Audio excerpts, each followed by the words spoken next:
সেইখিনি কথা এটা মিৰাকুল হওক আৰু কিবা অদৃশ্য শক্তিয়ে যাতে জুবিন দাক আকৌ ঘূৰাই আনক আমাৰ মাজৰ আৰু বৰ বিশেষ একো ক'ব নোৱাৰোঁ এইটো সময়ত আৰু লাষ্ট মমেণ্টত মোৰ বেছি বেয়া লাগিল কেলে প্ৰতিদিন টেলেণ্ট হাণ্ট হৈ আছে তাত মোৰ এগৰাকী ষ্টুডেণ্টে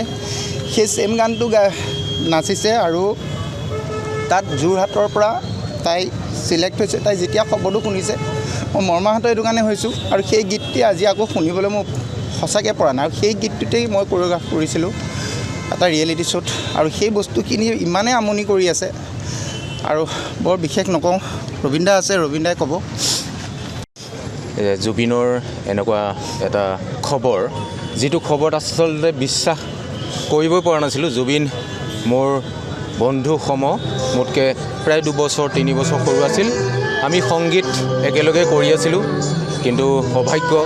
সি বহুদূৰ আগবাঢ়ি গ'ল সি আমাৰ এটা প্ৰাণত থকা সকলোৰে হৃদয়ত থকা এজন শিল্পী সত্তা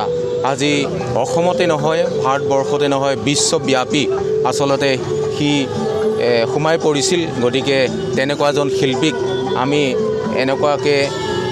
হ'ব বুলি এনেকুৱা এটা ঘটনাৰ সন্মুখীন হ'ম বুলি ভবা নাছিলোঁ গতিকে আজি বৰ দুখ পালোঁ গতিকে সি য'তেই আছে শান্তিত থাকক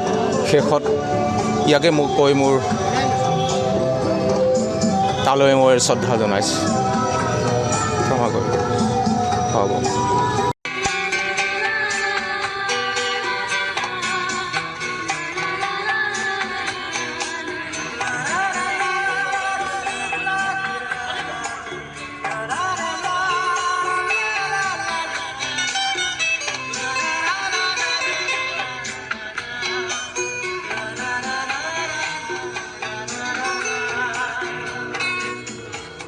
যিকোনো খবৰৰ বাবে যোগাযোগ কৰক 7099017330 লগতে 7099017110 নম্বৰত।